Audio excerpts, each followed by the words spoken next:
Hello friends, इस channel का नाम है एम विद आलिन और most important current affairs of the day में आपका स्वागत है। आज जो है 18 मई और मैं इस सेशन में 17 प्लस 18 में यानी दोनों ही सेशन के जो करंट अफेयर्स हैं, मोस्ट इम्पॉर्टेंट करंट अफेयर्स हैं, जो भी सारी किसी भी एग्ज़ाम के लिए इम्पोर्टेंट हैं। जैसे आप देखते हैं करंट अफेयर्स कोई भी हर एग्ज़ाम में आते हैं, चाहे वो यूपीएससी हो, एचएससी हो, बैंकिंग हो या डिफेंस, रेलवे या कोई भी स्टेट लेवल का एग्ज़ाम हो, उस हर एग्ज़ाम में आपको करंट अफेयर्स देखने मिलेंगे। तो इस सेशन में मैं वो करंट अफेयर्स जो कि इन सारे एग्ज़ाम्स में आने लायक हैं और बहुत ही कॉमन हैं और सबसे इम्पोर्टेंट हैं, मतलब उनके आने के चांसेस बहुत ज़्यादा हैं, लगभग उनकी चांसेस 90% प्लस हैं कोई भी एग्ज़ाम में आने के। तो मैं वो करंट अफेयर्स आपसे डिस्कस करूँगा, तो मेरे साथ सीखिए और अगर आपने अब तक सब्सक्राइब नहीं किया तो सब्सक्राइब कर लीजिए। चलिए, पहला क्वेश्चन आपकी स्क्रीन पे आ चुका है। To which Indian state NABARD has sanction ₹1500 crores to ensure continuous credit flow to farmers through state cooperative bank. देखिए, स्टेट कोऑपरेटिव बैंक के थ्रू जो नाबार्ड है ये 1500 crores का जो क्रेडिट फ्लो ये इंश्योर करेगा। आपको बताना है इनमें से कौन सा वो स्टेट है जिसको ये फंड प्रोवाइड किया जाएगा। बेसिकली वहाँ पे फंड का क्राइसिस चल रहा है और उस स्टेट कोऑपरेटिव बैंक को प्रोवाइड किया जाएगा। इसका सही जवाब है पंजाब। ठीक है, पंजाब इसका सही जवाब है। पंजाब के स्टेट कोऑपरेटिव बैंक को प्रोवाइड किया जाएगा। लगभग 1000 crores जो है वो पंजाब स्टेट कोऑपरेटिव बैंक को प्रोवाइड किए जाएंगे और पंजाब ग्रामीण बैंक को 500 crore दिए जाएंगे। तो ये दोनों मिला के 1500 crore का फंड हो जाएगा। ये बेसिकली जो फंड है ये स्पेशल लिक्विडिटी फंड है नाबार्ड का, जो कि टोटल है 25,000 crore का, और उसी 25,000 में से उन्होंने 1500 crore पंजाब को दिया है। अभी कुछ ही समय पहले आरबीआई ने अपनी 3 बहुत ही इंपॉर्टेंट इंस्टीट्यूशंस को फंड दिया था। उनमें से एक है नाबार्ड, एक है नेशनल हाउसिंग बैंक और तीसरी है SIDBI, small industries development bank of India. NABARD को लगभग 25,000 crore रुपए दिए गए थे। एनएचबी को दिया गया था 15,000 crore का फंड और सिडबी को दिया गया था 10,000 crore का। जैसे कि आप देख सकते हैं लगभग 50,000 crore का ये फंड जो है आरबीआई ने दिया था इन तीनों को। उसमें से नाबार्ड को दिया 25,000 और नाबार्ड में जो है 50, उसमें से ही 1500 crore, ये स्पेशल लिक्विडिटी फंड है। At the time of corona की जो क्राइसिस चल रहा है, मनी का क्राइसिस जो है वो थोड़ा बहुत तक सॉल्व हो जाए, तो उसी क्राइसिस को सॉल्व करने के लिए दिया था पंजाब को 1500 crore। ये आपको ध्यान रखना है। फार्मर्स के लिए दिया था, स्टेट कोऑपरेटिव बैंक को दिया, पंजाब ग्रामीण बैंक को दिया। आते हैं अगले क्वेश्चन पे। The central government along with which state government has inked. देखिए, इंक्ड का मतलब होता है बेसिकली एक लोन एग्रीमेंट या कोई भी particular deal, business deal sign करना। 2 loan agreements of ₹145 million, 145 million की जो डील है ईच, यानी कि वर्ल्ड बैंक के साथ भी 145 million की है और एशियन इंफ्रास्ट्रक्चर इन्वेस्टमेंट बैंक, दोनों ही बैंकों के साथ 145 million डॉलर्स की डील है। किस लिए डील करी गई? क्योंकि irrigation of flood management project, जिसके टोटल है $413.8 million उसके लिए। देखिए, कुछ तो वर्ल्ड बैंक देगा, कुछ एशियन इंफ्रास्ट्रक्चर इन्वेस्टमेंट बैंक देगा और कुछ सेंट्रल गवर्नमेंट देगी। तो आपको बताना है इनमें से किसने जो है वो पैसा मांगा है। सही जवाब है वेस्ट बंगाल। देखिए, West Bengal irrigation and micro and flood management project को ये अलॉट किया गया है लोन। $413.8 billion टोटल इनका प्रोजेक्ट वर्थ है, जिसमें इनको $145 billion दोनों ही बैंकों ने दिया। वर्ल्ड बैंक की अगर हम बात करें तो उसका हेडक्वार्टर वॉशिंगटन डीसी में है और उसके प्रेसिडेंट हैं डेविड मालपास, हमें पता ही है। लेकिन वर्ल्ड बैंक की तरफ से इनकी जो फाइनेंशियल जो फाइनेंस करती है लोन, वो एजेंसी है इंटरनेशनल IBRD। ठीक है ना, IBRD बैंक रिकवरी डिपार्टमेंट है इनकी तरफ से, वो करता है। जिसका भी हाल ही में ही अगर आपने देखा हो तो जो अमेरिका के राष्ट्रपति हैं डोनाल्ड ट्रंप, उन्होंने एक नॉन एग्जीक्यूटिव इंडियन अमेरिकन को इसका नॉन एग्जीक्यूटिव चेयरमैन बनाया है। उनका नाम है अशोक पिंटो। ये पॉइंट आपको ध्यान रखना है। अब हम बात करें एशियन इंफ्रास्ट्रक्चर बैंक की। अगर हम वर्ल्ड बैंक की बात करें तो इसके कुल 189 मेंबर्स हैं।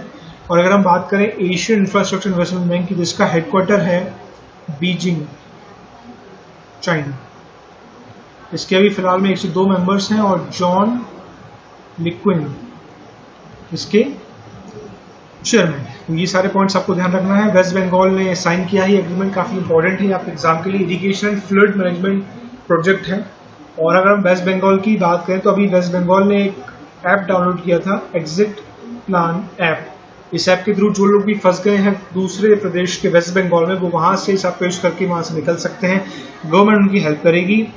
साथ ही एक और स्कीम, मातिर शिशिर स्कीम जो है वेस्ट बंगाल लॉन्च की, जिसके अंडर वो 15,000 एकड़ के जो बैरन लैंड है उसको 6 डिस्ट्रिक्ट में यूज करेगी एम्प्लॉयमेंट जनरेशन के लिए। तो दोनों पॉइंट इंपॉर्टेंट है आपके लिए। वेस्ट बंगाल की जो चीफ मिनिस्टर है वो है ममता बनर्जी और जगदीप धनखड़ इसकी गवर्नर है। अगले क्वेश्चन पे आते हैं।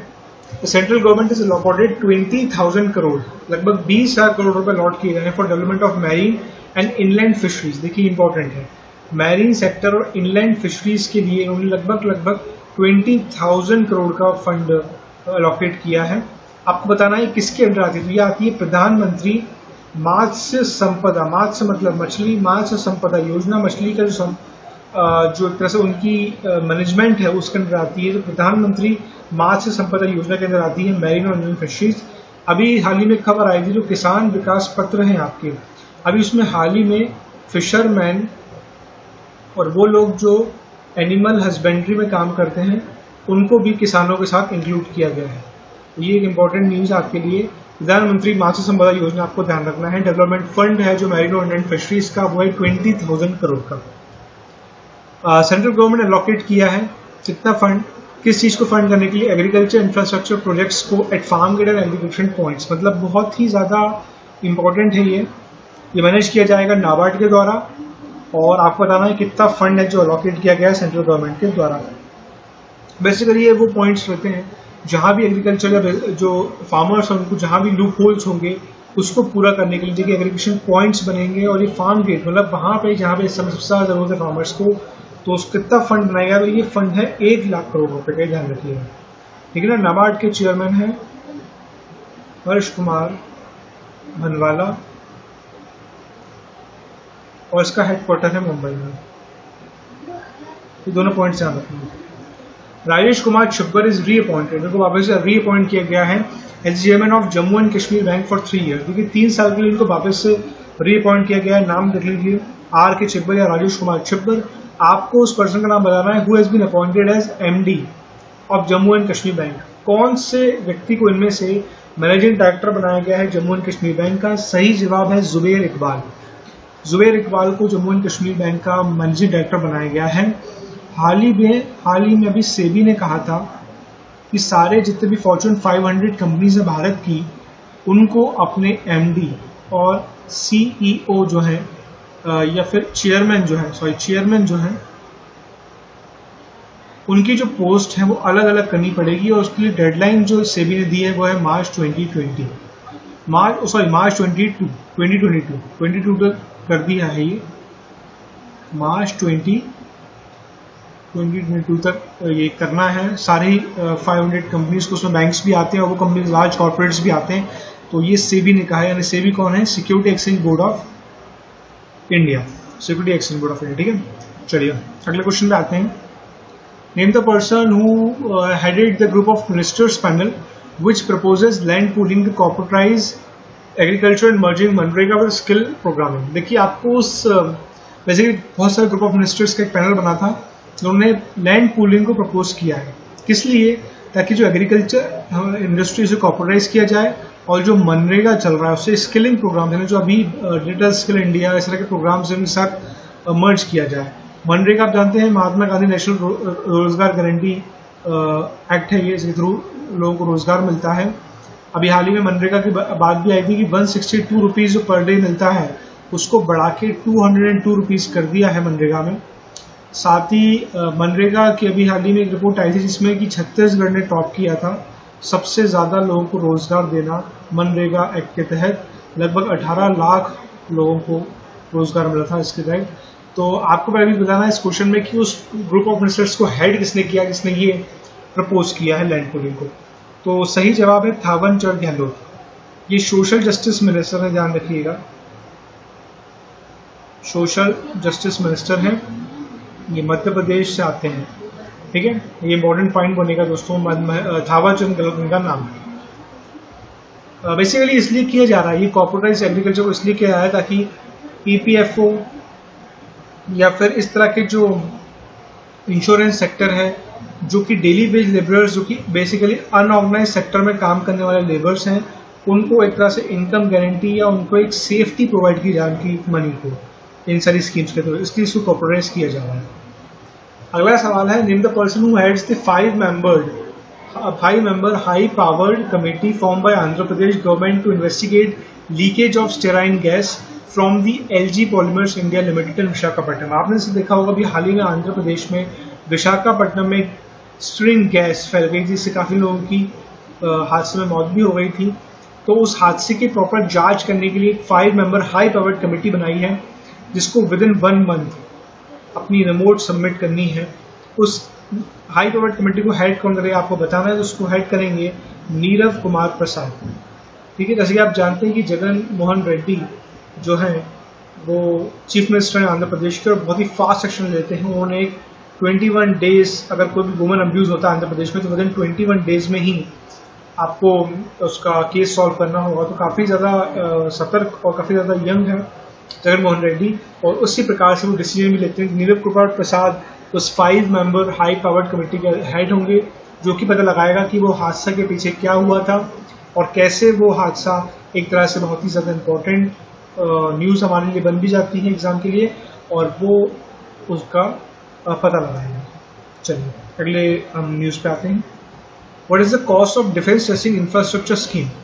DTIS का फुल फॉर्म ध्यान रखते हैं, defence testing infrastructure scheme, which was approved by defence minister Rajnath Singh. Rajnath Singh जो हमारे डिफेंस मिनिस्टर हैं, उन्होंने इसे अप्रूव किया है to create testing infrastructure for defence sector. Defence sector के लिए टेस्टिंग इंफ्रास्ट्रक्चर क्रिएट करना है, और उसी लिए अप्रूव किया गया है। कितना पैसा अप्रूव किया गया है? सही जवाब है 400 करोड़। 400 करोड़ अप्रूव किया गया है यूनियन मिनिस्टर राजनाथ सिंह के द्वारा। अगर हम इसके मिनिस्टर ऑफ स्टेट की बात करें तो वो है यशोपद नायक, क्योंकि हमारे आयुष मंत्री भी हैं, ध्यान रखिए। चलिए अगले क्वेश्चन पे आते हैं। Name the person who authored the book title Wuhan diary. Wuhan diary एक बुक का नाम है, जिसका पूरा नाम है Wuhan diary dispatches from a quarantine city. Quarantine city यानी आप जानते हैं सब वुहान कहाँ पर है, चाइना में। और उस बुक का ऑथर को आपको बताना है वुहान डायरी का। तो उसका जो ऑथर है वो है फैंग फैंग, नाम है उनका फैंग फैंग, वो उसके ऑथर है। अगले क्वेश्चन पे आते हैं। When was the International Day of Light organized by UNESCO observed annually? तो इंटरनेशनल डे ऑफ लाइट जो कि यूनेस्को बनाता है, यूनेस्को का फुल फॉर्म है United Nations Education Scientific Cultural Organisation, ये बनाता है। तो आपको बताना है इसका हेडक्वार्टर कहाँ है। इसका हेडक्वार्टर है पेरिस, फ्रांस में, और डायरेक्टर जनरल है ऑड्रे और जाउली। ठीक है ना। हर बनाया जाता है in the successful operation of the laser in 1960। जो लेजर का सक्सेसफुल ऑपरेशन 1960 में किसने किया था? थियोडोर मैमन ने। तो उसके उपलक्ष्य में मनाया जाता है। आपको बताना इसका सही जवाब क्या है कि मई 16 को मनाया जाता है, और मई 16 को ही नेशनल डेंगू डे भी मनाया जाता है। ये पॉइंट भी आपको याद रखना है। तो सारे पॉइंट्स आप क्लियर कर दिए हैं। अगर आपको ये सेशन पसंद आया होगा तो इस सेशन को लाइक कीजिएगा, और मेरे इस चैनल को सब्सक्राइब भी करके आपको डेली अपडेट्स मिले। और अगर आप इसको लाइक करेंगे या डिसलाइक करें तो भी आपको करना करें। अगर आपको कुछ कमी लगती तो मुझे कमेंट बॉक्स में टाइप करके बताइए कि क्या कमी है, और अगर आपको सेशन पसंद आए तो लाइक करिएगा। ठीक है ना। तो अब हम मिलते हैं अगले सेशन में। थैंक यू वेरी मच, बने रहिएगा मेरे साथ।